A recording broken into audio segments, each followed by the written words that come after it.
a ir a Santiago 5. Empezamos el miércoles, pero por razones de tiempo no pudimos completar la instrucción. Vamos a ir a Santiago 5 del 13 al 16. Si tienen la Biblia abierta, si arriba nos ayudan, amén. Pero si no, traiga su Biblia y eso también le ayudará mucho a usted. La palabra de Dios dice: ¿está alguno entre vosotros afligido? Haga oración. ¿Qué manda el apóstol Santiago a los afligidos? Orar. ¿Qué es lo que generalmente hacen los afligidos? Quejarse o llorar. Sin embargo, Santiago dice que los afligidos lo que deben hacer es orar. Así que si usted está en aflicción, lo que usted debe hacer es orar. Y si también no tiene fuerza para orar, pídale a alguien que ore por usted. Pero a veces nosotros en las aflicciones hacemos todo lo contrario.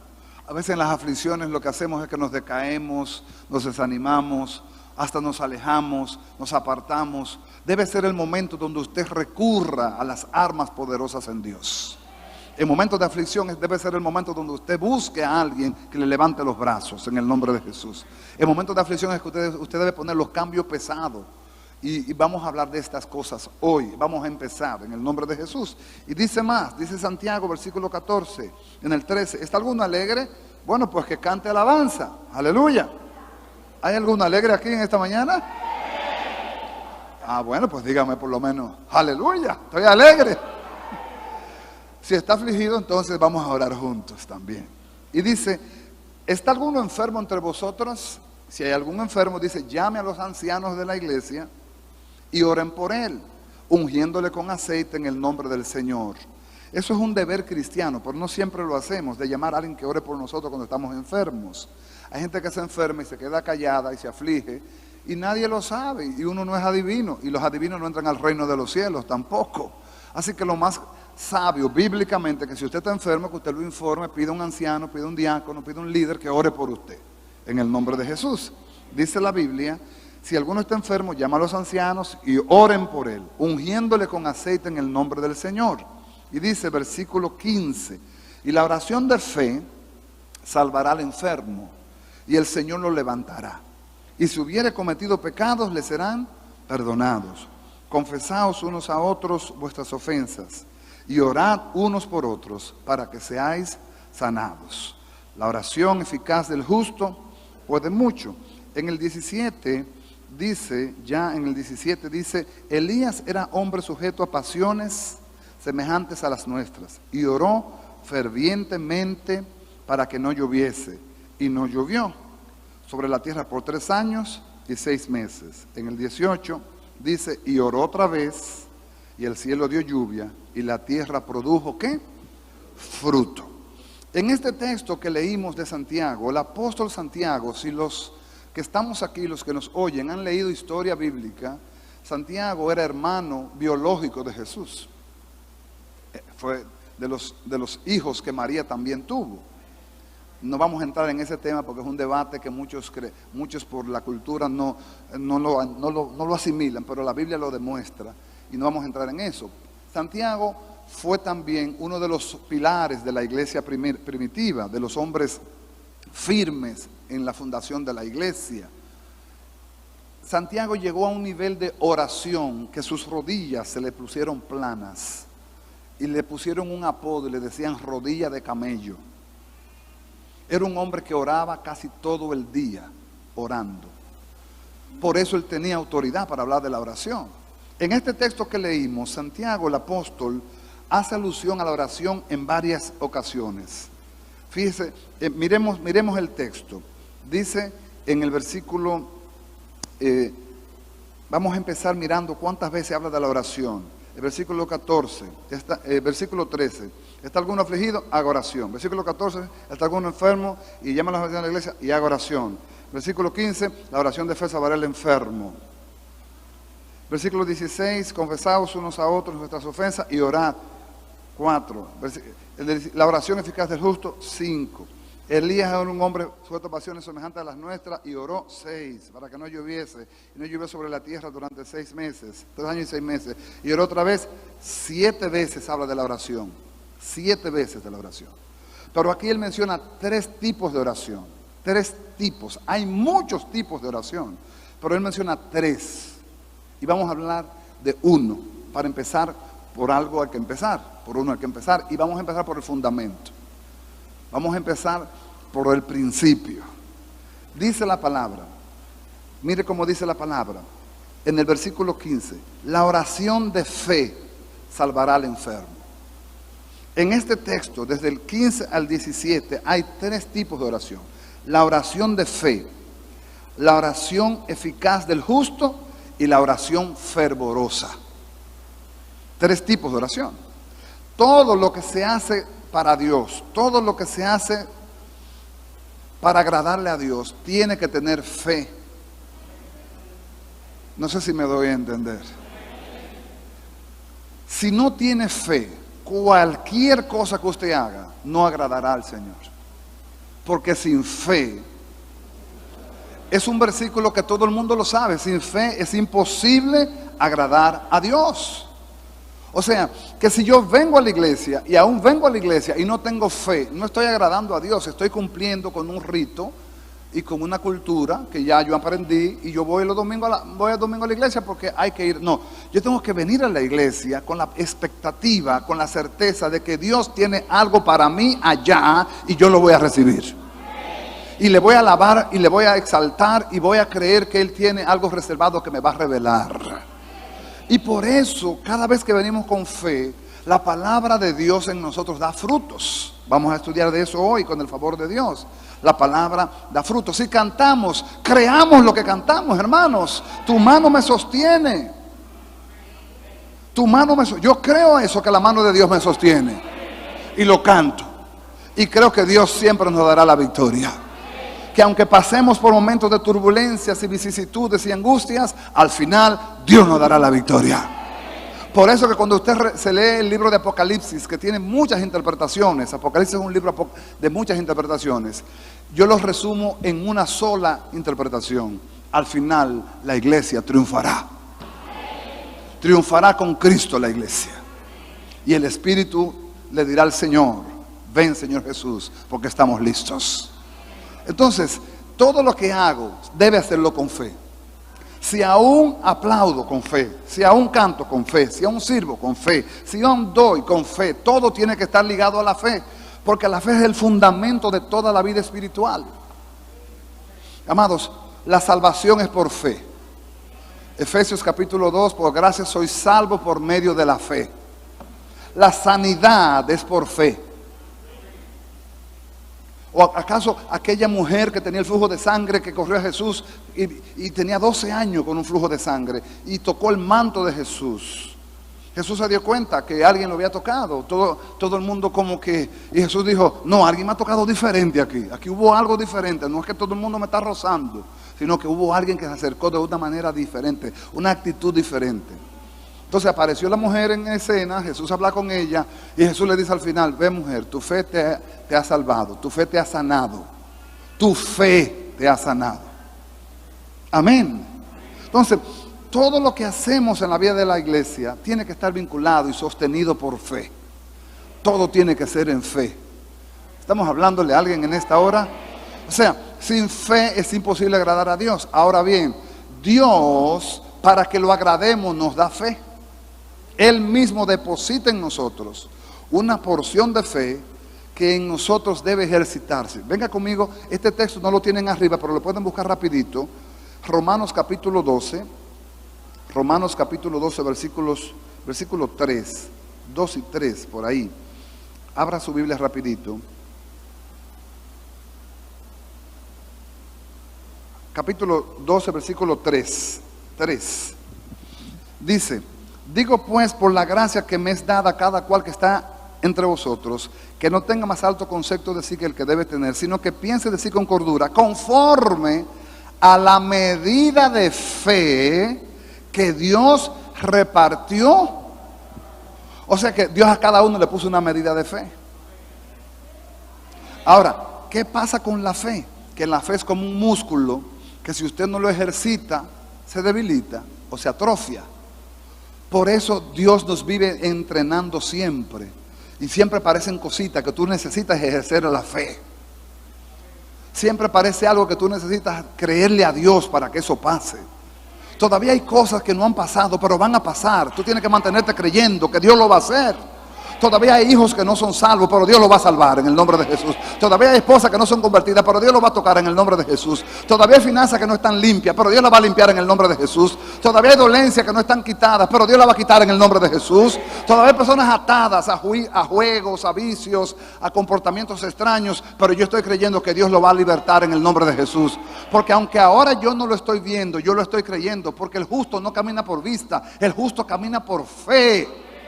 Por lo que cree, no por lo que ve, por lo que cree. Aunque no lo vea ahora, yo estoy creyendo que eso va a pasar en el nombre de Jesús. Entonces, en esa verdad de fe, la oración de fe abre el cielo. Amados, hay oraciones que no tenemos ánimo de criticarla ni de juzgarla, pero hay oraciones tan rituales y tan estructuradas que como que tú sientes que tú estás simplemente haciendo una repetición de un canto, de algo que ya tú te lo sabes de memoria. Cuando yo me acuerdo, cuando yo me levanto en el nombre del Padre, del Hijo y del Espíritu Santo, ¿ya? Y la gente dice, no, ya yo oré. Amado, usted repitió un estribillo, usted repitió una estrofa que usted se aprendió cuando chiquito. Pero eso no es orar. Orar es hablar con Dios, orar es exaltar su nombre, orar es reconocerle, orar también es pedirle. Pero pedirle con fe. Y Él mismo puso la fe en nosotros y Él mismo la despierta también. Porque hay 3 niveles de fe. Hay una fe que es para salvación, hay una fe que es para santificación y hay una fe que es para milagros. Para operar en cosas milagrosas que la da Dios, es un don de fe.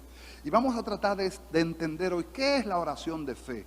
Bueno, 2 definiciones. La oración de fe puede ser cuando alguien viene a Cristo y recibe a Jesús. Esa es la oración de fe. Pero también es la oración hecha, sustentada en la fe de lo que Dios nos ha dicho. Y voy a tratar de explicárselo de una manera bíblica. No con mi mente ni con mis razonamientos, sino con la palabra. Abra su Biblia, Romanos 10:17. Romanos 10:17. Dice, así que la fe es por el oír, y el oír por la palabra de Dios. En otras palabras, el oír la palabra de Dios genera en mí fe. El oír la palabra genera en mí fe, produce fe, inyecta fe, deposita fe, es la fuente de fe. Y esa fe se va acumulando en mí hasta el día en que el mismo Espíritu Santo la despierta. Y la despierta el Espíritu Santo. Porque el mismo Espíritu Santo es quien valida la fe que tenemos. Y lo vamos a ver por la palabra también. Vamos a verlo por la palabra. ¿La fe viene por dónde? ¿Y el oír? La palabra de Dios. Por eso cada vez que usted vaya a la iglesia, procure que le lean la Biblia y que le enseñen la Biblia. Y que le hablen de la palabra para que su fe se fortalezca. Ahora venga conmigo el libro de Isaías capítulo 55. Versículos 10 y 11. La oración de fe es la oración que más se alinea a las propias palabras de Dios que salen de nuestra boca para Él. Vamos a mirar Isaías 55, versículos 10 y 11. Dice, porque como desciende de los cielos la lluvia y la nieve y no vuelve allá, sino que riega la tierra y la hace germinar y producir, y da semilla al que siembra y pan al que come. 11. Así será que mi palabra que sale de mi boca no volverá a mí vacía, sino que hará lo que yo quiero y será prosperada en aquello para que le envíe. Fíjese, no dice aquellos, dice aquello. O sea, será prosperada para el propósito para el cual Dios le envió. Dios dio la palabra para que la creamos. La Biblia o la palabra de Dios no es un objeto decorativo en un estante ni en una repisa. La Biblia es para creerla. Entonces, según creamos la palabra, ella prosperará en nosotros. ¿Y sabe lo que significa prosperar en este caso? Dará un fruto. Cuando una persona le aprovecha la palabra, cuando una persona le aprovecha la palabra recibida, da frutos. ¿Estamos hablándole a alguien? Pero esos frutos son bíblicamente demostrables. Bíblicamente demostrables. Gálatas 5, 22 y 23. Abra su Biblia. Estoy tratando de completar Gálatas 5, 22 y 23. Recuérdese que la palabra de Dios no volverá a él vacía, sino que dará fruto o será prosperada para quienes Él la envió. Amén. Estamos en eso. Ahora vamos a ver qué hace la palabra en nosotros. La palabra da fruto en nosotros. ¿Quién hace que la palabra dé fruto en nosotros? El Espíritu Santo. ¿Qué es la palabra de Dios según Efesios capítulo 6? La espada del Espíritu. Ella da frutos, ella hace que nuestra vida fructifique. Ahora veamos Gálatas 5, 22, 23. Mas el fruto del Espíritu es amor, gozo, paz, paciencia, benignidad, bondad, fe, mansedumbre, templanza. Contra tales cosas no hay ley. Cuando la palabra nos aprovecha, cuando la palabra se recibe, ella misma da un fruto en nosotros. O sea, la palabra sembrada, ella misma da un fruto en nosotros. El Espíritu Santo se encarga de que el fruto sea visible, de que el fruto sea palpable. Fe es uno de los frutos, es uno del fruto del Espíritu Santo. Lo leímos. Si ve el versículo 22, si le da el 22, dice: mas el fruto del Espíritu es amor, gozo, paz, paciencia, benignidad, bondad y fe. ¿Estamos acá? Entonces, fíjese, Dios nos da la fe salvadora. Por la palabra empieza a operar la fe santificadora. Es la fe que nos empieza a limpiar pensamientos, emociones, voluntad, conductas espirituales incorrectas. Eso lo hace el Espíritu Santo, no es el hombre. La palabra limpia, porque es la espada del Espíritu también, que corta en nosotros todas las obras de las tinieblas. Entonces, cuando estamos conectados a esa verdad, miren cómo se lo voy a explicar. Dios da la palabra. La palabra viene a mi corazón, se deposita en mí.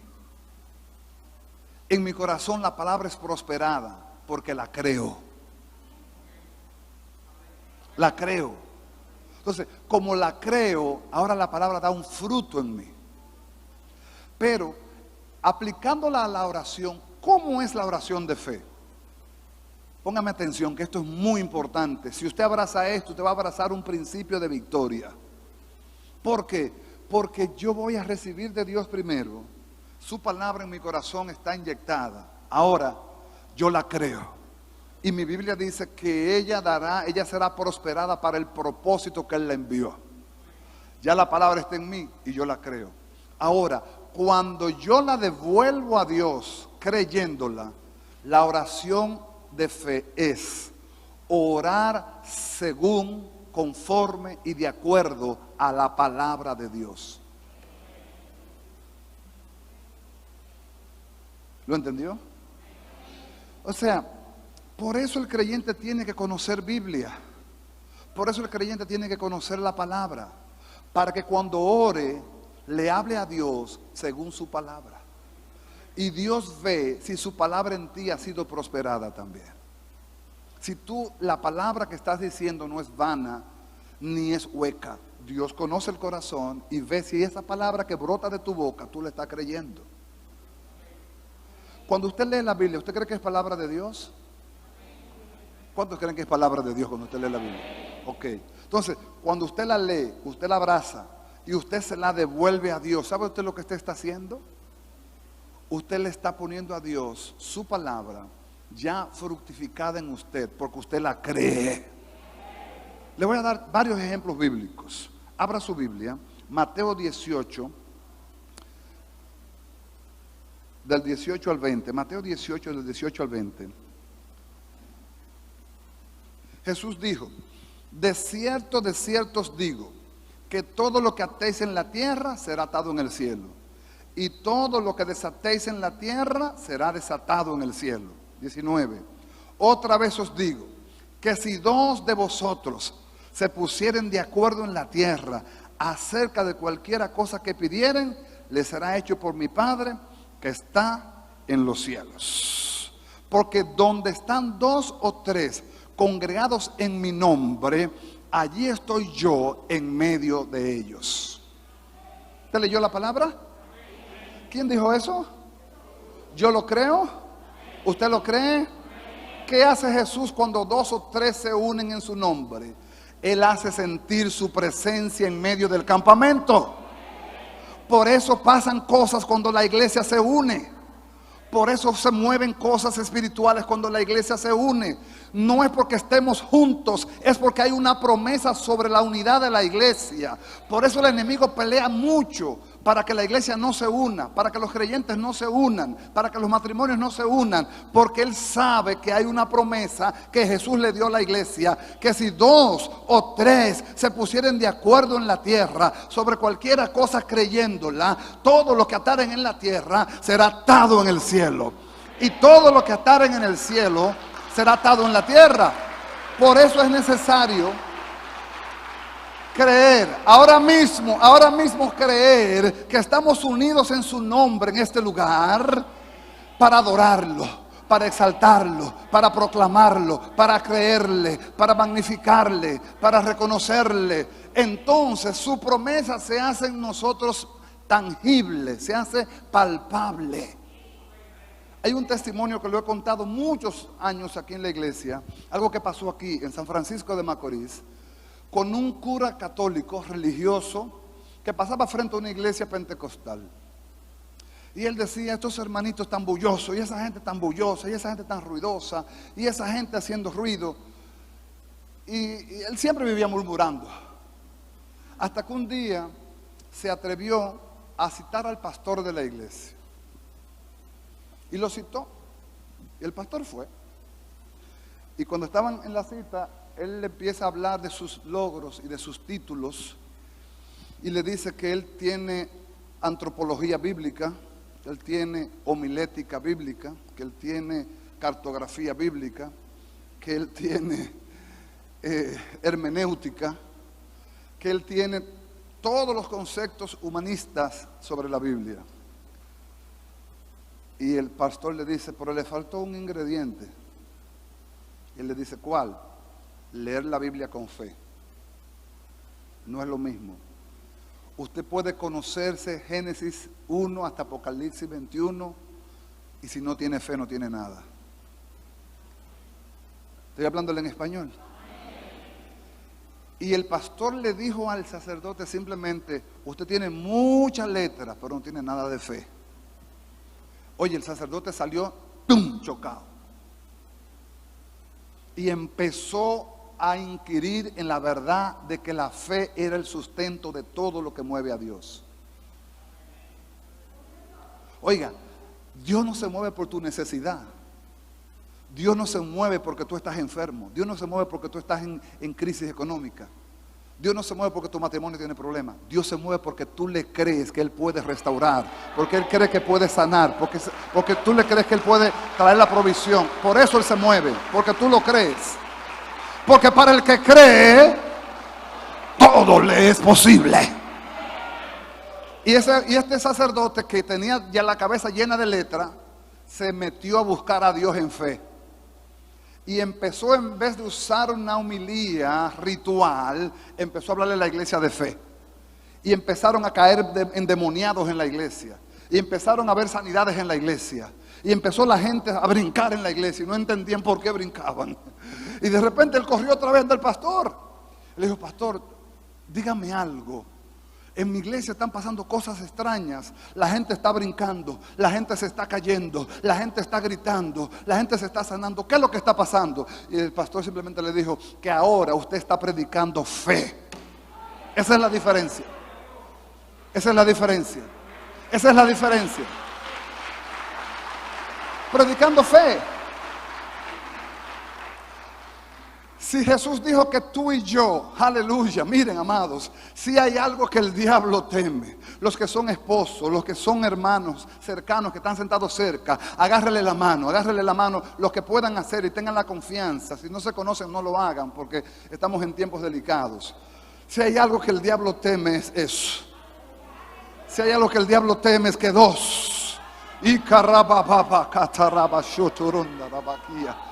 ¿Por qué? Porque cuando dos se ponen de acuerdo, oh, todo lo que ataren en la tierra, todo lo que pidieren al Padre en mi nombre, yo lo haré. Todo lo que ataren será atado. Y si dos se ponen de acuerdo, uno pone a fuga 1000, dos ponen a fuga 10,000. Oh, gloria a Dios. Eso es orar con fe. Eso es la oración de fe. La oración de fe es la que activa la promesa. Si yo le clamo a Dios conforme a su palabra, ¿sabe lo que yo estoy haciendo? Yo estoy diciéndole a Dios, eso fue lo que tú dijiste, y tus promesas son sí y amén en Jesucristo. Y tú dijiste que clamarán los justos y Jehová oye y los libra de sus angustias. Y tú dijiste que si 2 o 3 se ponen de acuerdo en la tierra sobre cualquier cosa, será hecho en los cielos. Yo lo he creído. Por eso yo busco a mi hermano y busco a mi hermano y me pongo de acuerdo y hago cordón de 3 dobleces. Un cordón de 3 dobleces es difícil de romper. Por eso es que usted ve la batalla de la Iglesia Unida. ¿Por qué usted cree que hay tanta pelea por la Iglesia Unida? No es que la Iglesia no quiera, es que hay una guerra contra la Iglesia Unida. Porque es que la Iglesia Unida es un ejército imponente. Hermano, la Iglesia Unida es un ejército imponente. Por eso el diablo le busca todas las maneras para que la iglesia no se una. Porque es que si la iglesia se une, amado, la obra avanzaría exponencialmente a 1000 millas por hora. Pero aún así, nosotros unidos podemos hacer que la obra siga avanzando. ¿Por qué? Porque lo importante es estar unidos según la palabra, puestos de acuerdo según la palabra. Estoy hablándole en español a alguien. Hermano, hermana, mire, cuando usted se sienta decaído, cuando usted se sienta desanimado, cuando usted se sienta apocado, llame a alguien que le levante los brazos, pónganse de acuerdo y alguien le levantará los brazos, alguien clamará al cielo y el Dios del cielo enviará la fuerza, la consolación, la dirección. Pero no se deje aislar, porque esa es la maquinación, una de las maquinaciones más perversas de Satanás, es aislarte, porque tú solo eres débil. Pero unido a mi hermano, ay papá, cuando puedo unir la mano con mi hermano, cuando puedo ponerme de acuerdo con mi hermano y decir, Señor, tu palabra dice. Cuando Dios oye que alguien dice, Señor, tu palabra dice. Diga conmigo, Señor, tu palabra dice.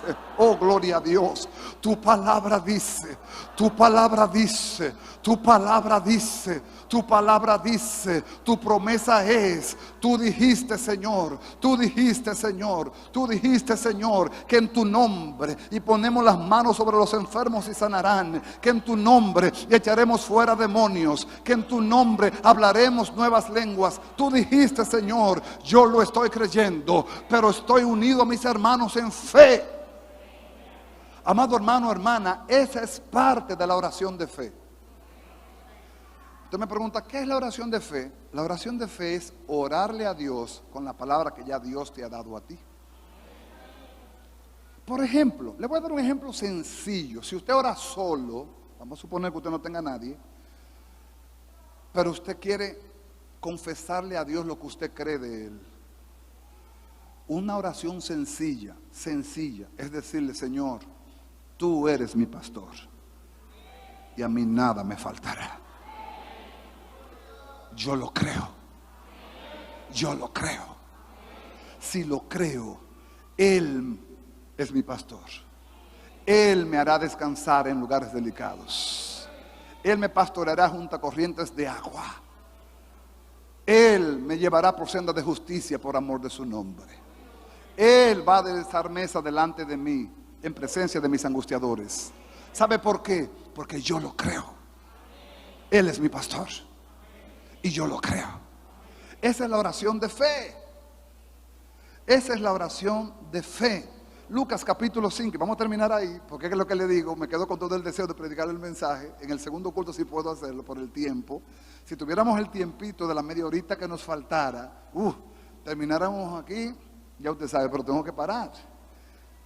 Lucas 5 del 1 al 5, abra su Biblia, dice: aconteció que estando Jesús junto al lago de Genezaret, el gentío se agolpaba para oír la palabra de Dios.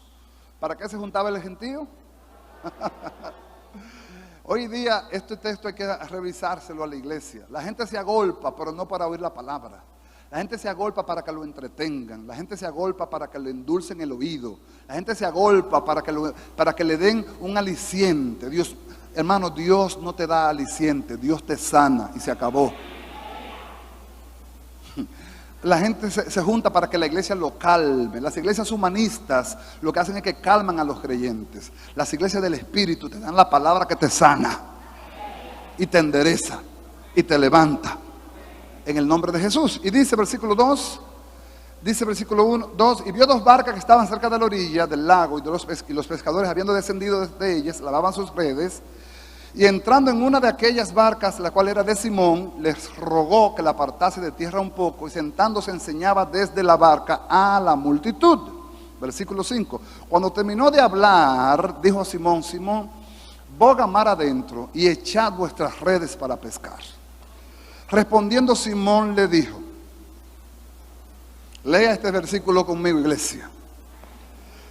Le dijo: maestro, toda la noche hemos estado trabajando y nada hemos pescado, mas en tu palabra echaré la red. ¿Me pueden extender hasta el versículo 6? ¿Me pueden extender hasta el versículo 6 allá arriba? ¿Me pueden dar el versículo 6? Vamos a ver si pueden rapidito, porque así podemos ver lo que pasa cuando Pedro hace lo que tiene que hacer. ¿Pueden hacerlo? ¿No pueden? Versículo 6, lo pusimos hasta el 5, pero en la Biblia, yo lo puedo buscar rapidito si no lo tienen arriba. Lucas,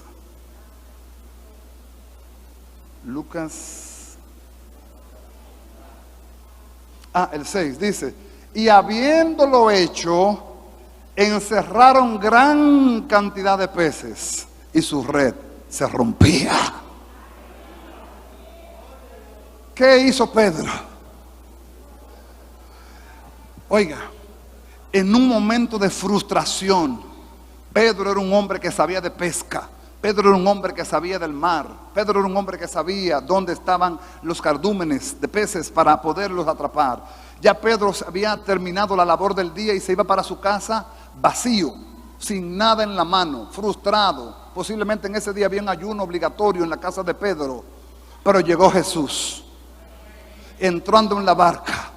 Pedro, préstame la barca un poquito, despégala un poco. Después de haber predicado, ¿sabía Jesús que Pedro tenía peces o no? Seguro que lo sabía. Nadie que le sirva a Dios queda sin recompensa. Se lo voy a repetir: nadie que le sirva a Dios queda sin recompensa. Dios sabe recompensar a los que le sirven y galardonar a los que en Él confían. Después que Pedro le presta la barca, Jesús mira a Pedro y le dice: Pedro, ahora echa la red para pescar. Pedro lo mira y le dice: Señor, yo sé de esto que yo vivo. Toda la noche hemos estado trabajando y no hemos pescado ni una bahita. ¿Cuántos saben lo que es una bahita? Un pececito chiquito.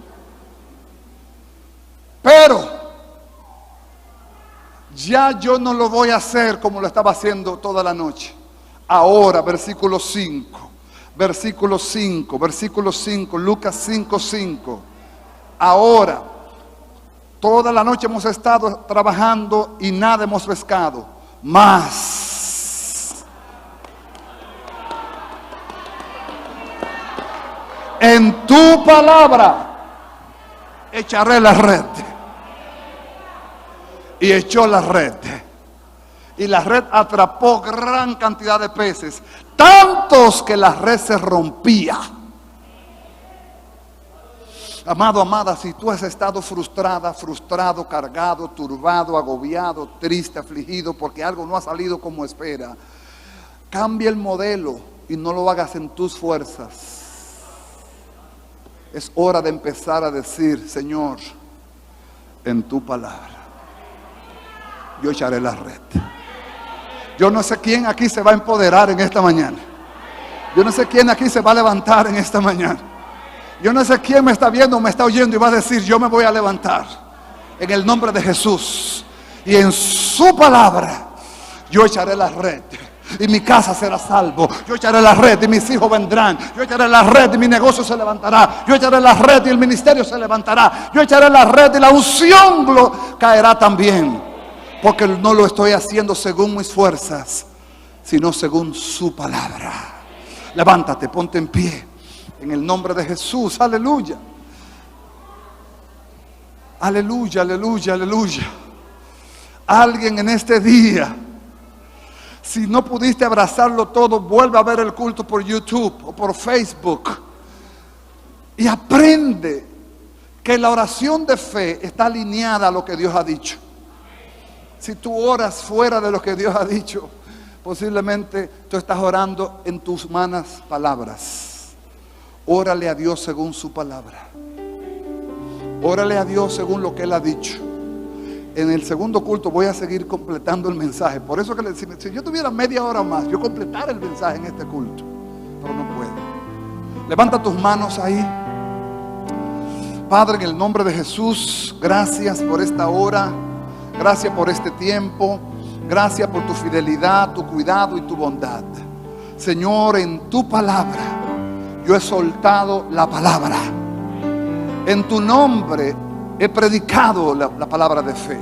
Ahora yo ruego, Dios mío, que tu palabra, como dice Isaías 55:11, dé el fruto, prospere para aquello que tú la enviaste, y produzca fe, y produzca esperanza, y produzca ánimo, y produzca consuelo, y produzca santificación, y produzca liberación, y produzca, Señor, guianza a tus hijos, para la gloria de tu nombre. Señor, por amor de ti mismo, te lo pido por la fe en el nombre de Jesús. Amén y amén. Aleluya. Tribútale un aplauso a Jesús, porque Él es bueno. Para siempre su misericordia. Amén.